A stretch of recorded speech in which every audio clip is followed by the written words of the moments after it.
Bonsoir, il est 22 heures. Bienvenue dans cette nouvelle édition de ce vendredi 14 avril. Voici les titres.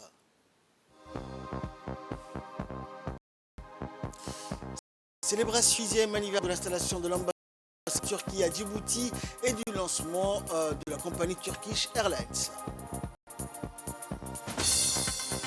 Et le Ghana approuve un nouveau vaccin développé à Oxford concernant le paludisme. Bonsoir à tous. Le Djibouti Palace a abrité hier une cérémonie dédiée à la célébration du 10e anniversaire de l'établissement de l'ambassade de Turquie et le lancement des vols Turkish Airlines à Djibouti. Des membres du gouvernement, du Parlement, des ambassadeurs des pays frères et amis, ainsi que d'autres invités ont assisté à la cérémonie.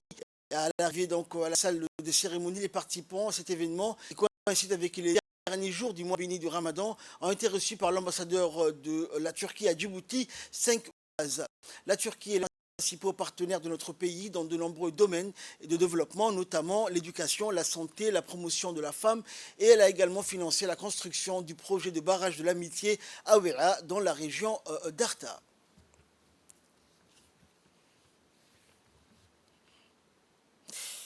En ces 10 derniers jours du mois béni du Ramadan, la banque East Africa a organisé une cérémonie de lancement de l'application électronique mobile pour ses clients au Djibouti Palace Kempinski. East Africa Bank a mis en place un nouveau système électronique mobile afin que les clients puissent profiter pleinement de cette nouvelle technologie qui permettra de gérer leurs différentes factures à distance. Le PDG de East Africa Bank a indiqué que la banque envisageait de diversifier encore davantage ses investissements dans le domaine de la digitalisation à Djibouti et allait participer prochainement au financement d'un projet lié au développement des télécommunications dans la région. Le PDG de East Africa Bank a remercié tous les participants à cette cérémonie. Et un grand bravo à Ifrah Aden Daher qui obtient le 2e prix du concours de poésie 2023 organisé par l'Organisation internationale de la francophonie. Un honneur pour la République de Djibouti. Ifrah Aden, professeur de français au lycée de Djibouti et membre du comité directeur de l'association djiboutienne des professeurs de français, a présenté le 30 mars dernier son poème dans le cadre du concours de poésie 2023 organisé par l'OIF. Il convient de rappeler qu'elle faisait partie des 3 finalistes. Cet événement s'est déroulé au siège de la Commission économique des Nations Unies pour l'Afrique à Addis Abeba. Ifrah Aden a obtenu la 2e place à cette importante compétition internationale organisée dans le cadre de la célébration de la francophonie. Le prix lui a été remis par Nefertiti Chibanda, représentante de la francophonie auprès de l'Union africaine. Un certificat de mérite lui a également été décerné et à cette occasion, le ministre de l'Éducation nationale et de la formation professionnelle s'est réjoui de cette distinction qui honore notre pays et a adressé à la lauréate ses sincères félicitations. Et dans le dossier de cette édition, nous allons parler infrastructure, notamment de la gare routière qui a pris donc son siège à la place Mahmoud Harbi. Regardez, c'est un document de la rédaction.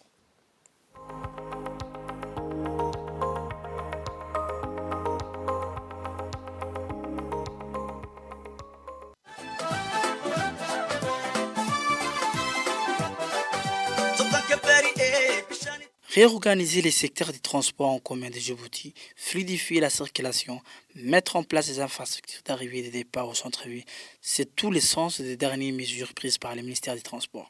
La construction de la future gare routière au sein de la place Mahmoud Harbi répond à cette exigence en contribuant notamment au décongestionnement du trafic de l'intérieur de la ville et l'optimisation du transport des usagers à travers l'amélioration des services fournis. Ces projets dont l'exécution a été confiée à la société Abou Ahmed est en phase de finition, selon le PDG du groupe Abou Ahmed.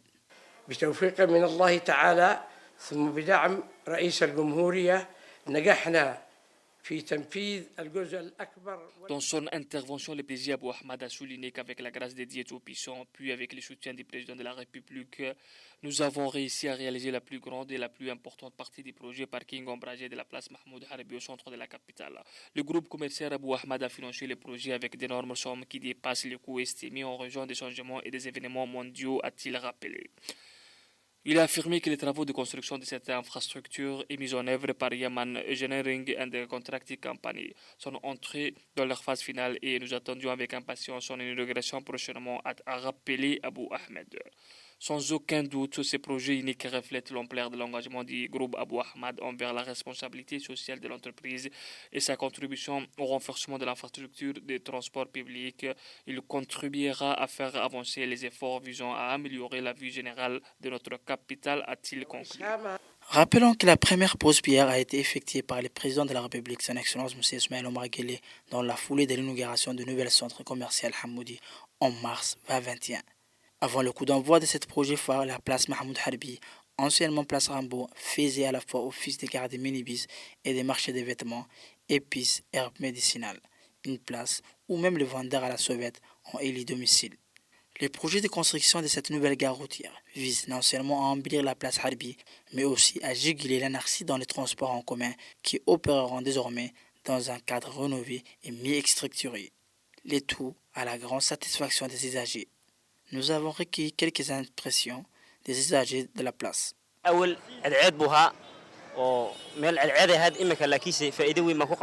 usagers de la place se sont réjouis de cette installation de la future gare routière. Ils ont espoir que cet ouvrage répond à leurs attentes en leur épargnant notamment le coût de chaleur ainsi que les longues attentes des bis ou mini-bis devant les cheminées chez eux.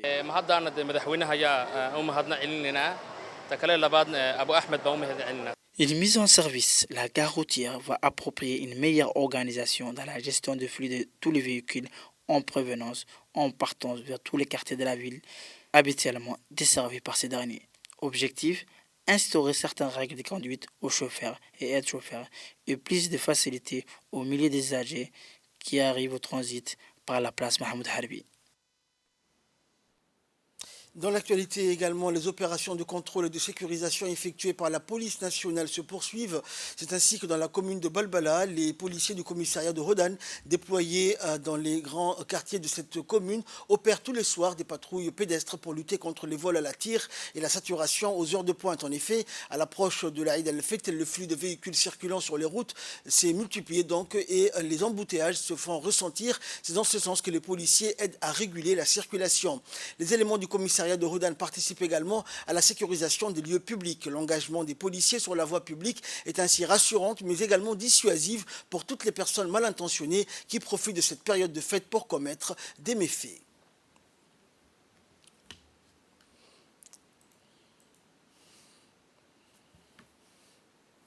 Et pour plus de précision, écoutons les explications du capitaine Mohamed Kherré. Ramadan Karim, capitaine Mohamed Khair Adrar, officier en fonction commissariat des polices de Hodan.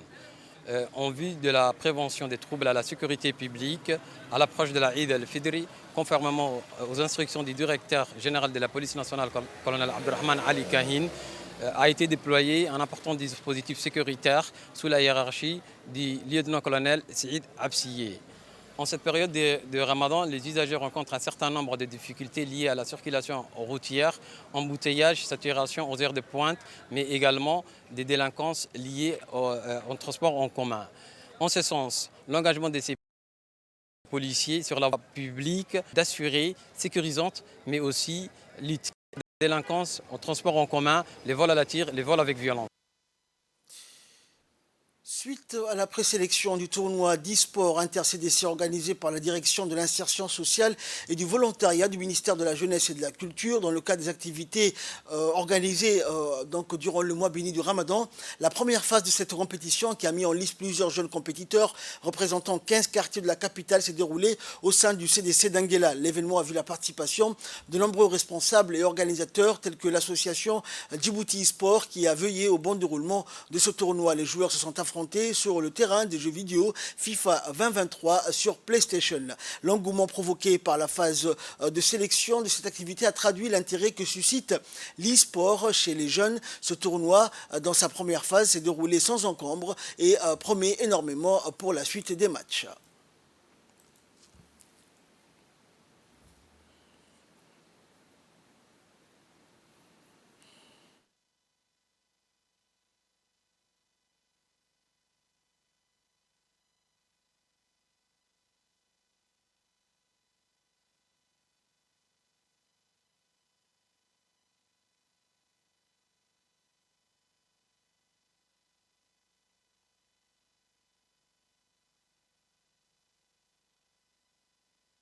Assalamu alaikum, je m'appelle Abdallah Ahmed Abdallah, j'habite à Nguela.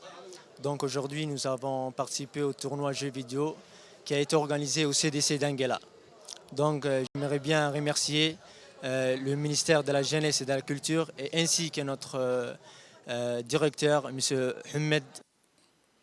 Écoutons également les impressions des autres compétiteurs à ce tournoi. Membre du collectif Djibouti Sport.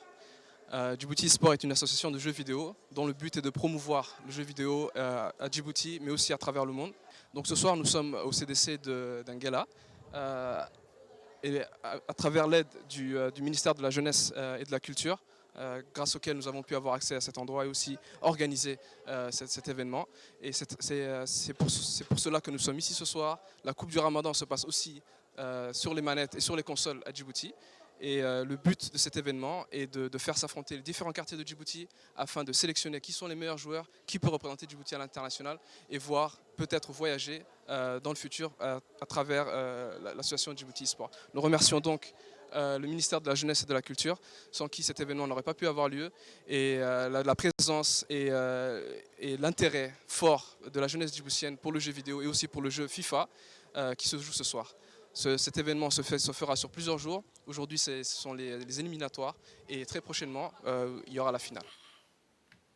Direction Ali Sabié à présent, où sous l'égide du préfet de la région d'Ali Sabié, Moussa Adan Migane, le mouvement des jeunes Wadani Assadjog a organisé hier une cérémonie de don de vêtements en faveur des enfants démunis et orphelins, les besoins spécifiques, ainsi que les orphelins de la région d'Ali Sabié. Cette aide et action noble qui intervient en période du mois béni de Ramadan à l'approche de la Eid al-Fitr est octroyée par le PDG de la société Al-Aoul Group Djibouti, Yassine Aoul, par l'intermédiaire du mouvement des jeunes Wadani Assadjoug. Et donc cet événement est à sa deuxième édition.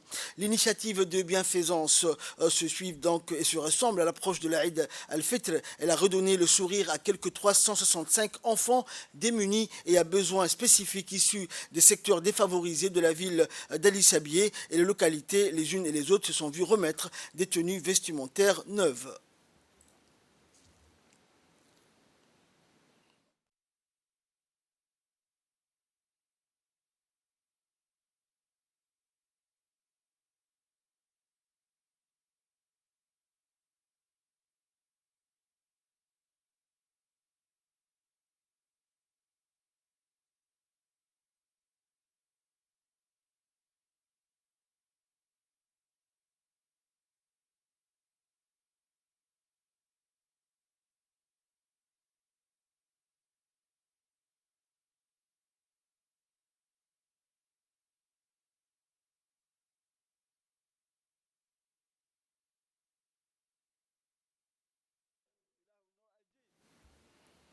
Et à présent, écoutons l'intervention de l'éducatrice des enfants à besoins spéciaux Saint-Louis de la mission catholique d'Ali Sabié, sœur Anna Bakian.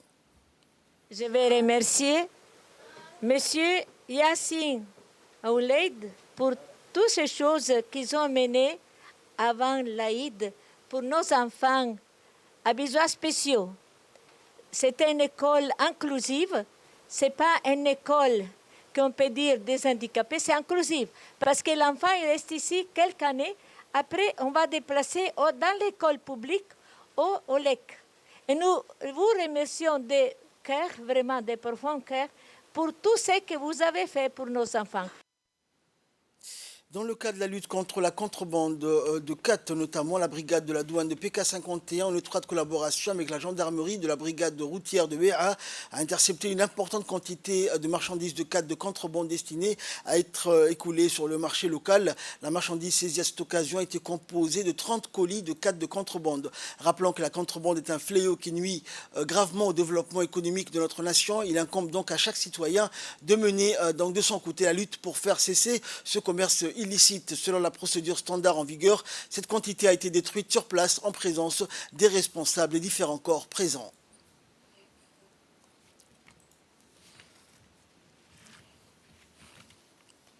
Et dans l'actualité internationale, le Ghana approuve un nouveau vaccin développé à Oxford concernant le paludisme. Un nouveau vaccin contre le paludisme développé par l'université d'Oxford a reçu le feu vert des autorités ghanéennes pour être utilisé dans ce pays. Une première pour ce vaccin qui suscite beaucoup d'espoir selon un communiqué publié hier. Le paludisme, maladie parasitaire transmise par les moustiques, a tué 627 000 personnes, principalement des enfants africains au cours de la seule année 2020. En septembre 2022, les chercheurs d'Oxford avaient déjà fait part de leur espoir concernant ce vaccin. Selon une étude publiée en 2021, le vaccin R21 Matrix M d'Oxford s'est avéré efficace à 77% pour prévenir le paludisme. C'était la première fois qu'un vaccin dépassait l'objectif d'efficacité fixé par l'OMS à 75%.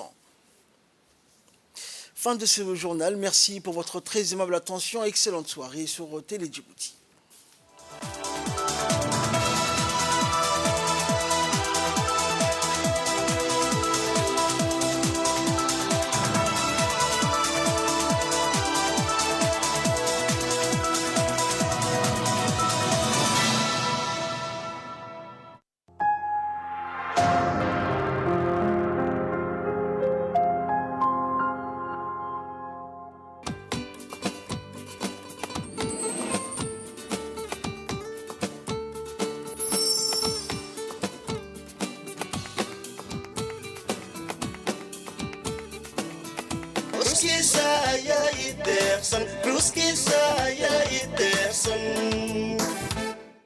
نوح الفدانا دنبوت